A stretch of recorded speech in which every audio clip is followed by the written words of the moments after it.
it's Miss Danny here for BGC Storytime. We're here to finish up the last 3 chapters of Junie B, first grader Shipwrecked. It's a really beautiful day outside, so I was like, you know what, we're going to take storytime outside. So here we are, right outside our Evelyn Waters Club. Getting some sun, getting some breeze, reading some books. All right. Chapter 8, Practicing. That weekend was the longest day of my life. I kept on wanting to get back to school so I could work on the play some more. That's how come on Monday morning I ran to my desk as fast as I could. Only I couldn't even stay in my chair that good because I had excitement in my seat, that's why. Finally, the bell rang for school, and then, wowie wowie wow, Mr. Scary took us to the auditorium to practice on a real actual stage. And that is a dream come true. My heart was thumping and pumping when I walked up the steps. Then all of us sat down on the stage floor, and Mr. Scary got us started. Boys and girls, we're going to begin with the very first scene where Queen Isabella meets Columbus, he said. Lucille and Jose, will you come up here, please? Jose and Lucille hurried to the front.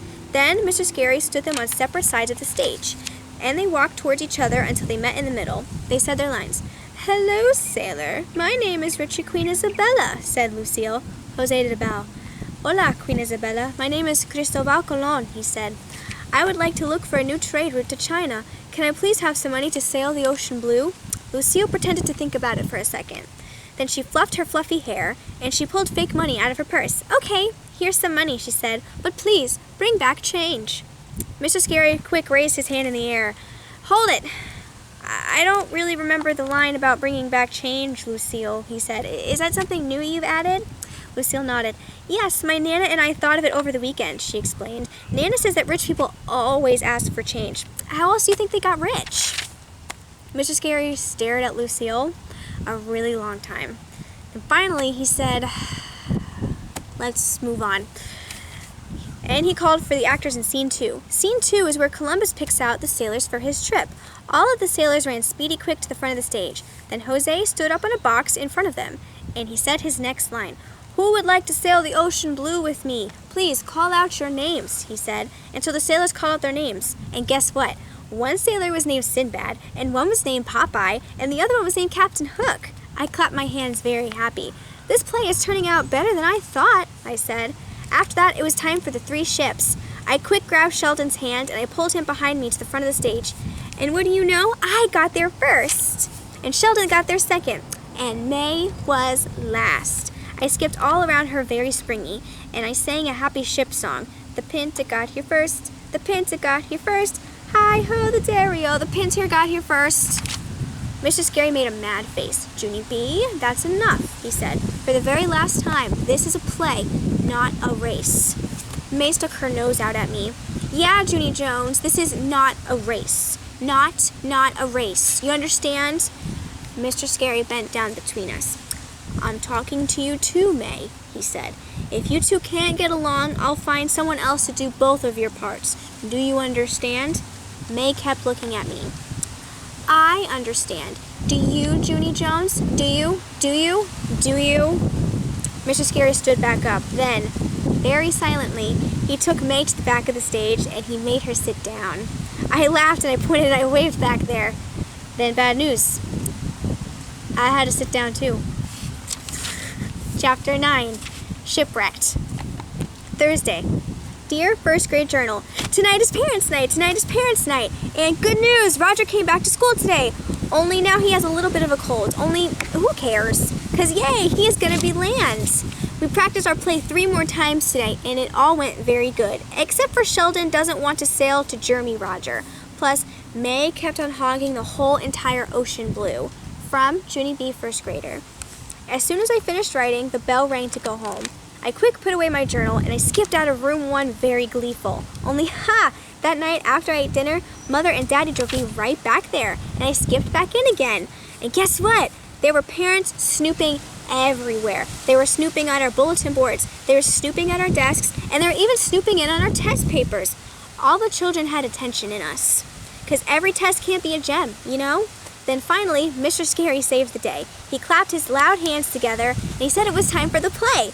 Then, whew, all of us got the relief on our faces, and we hurried to the auditorium as fast as we could go, and we quickly put on our costumes.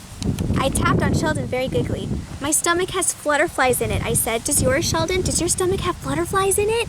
Just then, Roger sneezed really loud near Sheldon's ear. Sheldon made a sick face. Then he quick held his nose nostrils again, and he whispered the words, "Jeremy boy." Pretty soon, Mr. Scary made the shush sign. Then he smiled at us in our costumes. "Okay, kids, it's showtime," he whispered, very excited. I did a happy thumbs up. And we all did a happy thumbs up. And then, very slow, Mr. Scary opened the curtains, and our Columbus play began. Lucille and Jose walked to the middle of the stage. "Hello, sailor. My name is Richie Queen Isabella," said Lucille. Jose did a bow. "Hola, Queen Isabella. My name is Christopher Colon. I would like to look for a new trade route to China. Can I please have some money to sail the ocean blue?" Lucille reached into her purse. "Okay, here's some money," she said. "But please, bring back change." After that, Jose bowed to Lucille again, and Lucille curtsied to Jose, and they walked off the stage. The sailors hurried to their places. My heart pounded and pounded inside me on account of after the sailors came the ships. Mr. Scary lined us up to go on stage. "Good luck, you three," he said. Then, wowie, wowie, wow, it was time! I swallowed very hard. Then me and May and Sheldon sailed right onto the stage, and we started to say our lines. "I am the Pinta. I am the fastest ship," I said. "I am the Santa Maria. I am the biggest ship," said May. Then Sheldon started to say his line too. Only too bad for him, 'cause just then Roger did another really loud sneeze, and you could hear it everywhere. Sheldon scrunched his face very disgusted and looked back at him. "I am the Nina, and Roger should wash his hands," he said. Me and May looked surprised at the line, but Mr. Scary whispered at us to keep on going. Jose walked out and said his next words. "Ah, 3 fine ships, just what I need to sail the ocean blue. Tomorrow we will begin our journey." After that, Shirley walked out with a big sign. It said, "Okay, now it's tomorrow." The audience did a chuckle, only I don't know why. Then Camille and Chenille stretched their ocean waves across the floor, and hooray, hooray! All our ships began to sail to Roger. There was a curvy line on the floor of the stage for us to follow. We were supposed to sail side by side by side, very perfect. Only, just as I thought, pretty soon May tried to squeeze in front of me. And that was just plain wrong. On account of the Santa Maria was not the fastest ship, and you can't change history. This is how I had to speed up my speed a little bit. Only too bad for me, because when I speeded up, I accidentally nudged May's ship by her side. And then BAM! She nudged me back, hard, on purpose I mean. And then crash! The Pinta fell right off my shoulders, and I tripped over my ship, and I fell right smack on the floor. And then, oh no, oh no, oh no! May tripped over her feet, and then she fell down right on top of me. And Sheldon almost fell too, only he did a quick swervy, and he crashed into land instead. And then kaboom! Both of them fell on the floor across from us. And that's when the worstest thing of all happened, because all of a sudden, Roger sneezed in Sheldon's face, and it went directly up his nose. "Ah!" screamed Sheldon. Then he quick tried to get up, but he kept falling down again. So Mr. Scary rushed out onto the stage, and he stood Sheldon up on his feet. Only more bad news, because Sheldon pulled away from him, and then vroom! Fast as a race car, he sailed straight back to Spain, and down the steps, and off the stage, and right out of the auditorium door. I did a gasp at the sight. Then I sat there sickish and frozen. And May sat sickish and frozen too, because now Columbus would never get to America. And it was all our fault. Chapter 10. Surprise. It was the terriblest moment of my life. I looked at the side of the stage. All of the children had shock on their faces. Plus, Mr. Scary had shock on his face too. He quick hurried over to close the stage curtain. Only that's when a miracle happened, because just at that exact same minute, Jose hollered, "Wait!" Then, zippity fast, he jumped right into the ocean, and Christopher Columbus swam to America. He did it, he really did. He swam like the wind, I tell you, and he landed right on Roger, and all the audience clapped and clapped and clapped, because Columbus got to America after all. And that is not all the happy news either, because the play was last night. So today, Mr. Scary brought us a delicious cake to school, and we are going to have a Yay Jose party.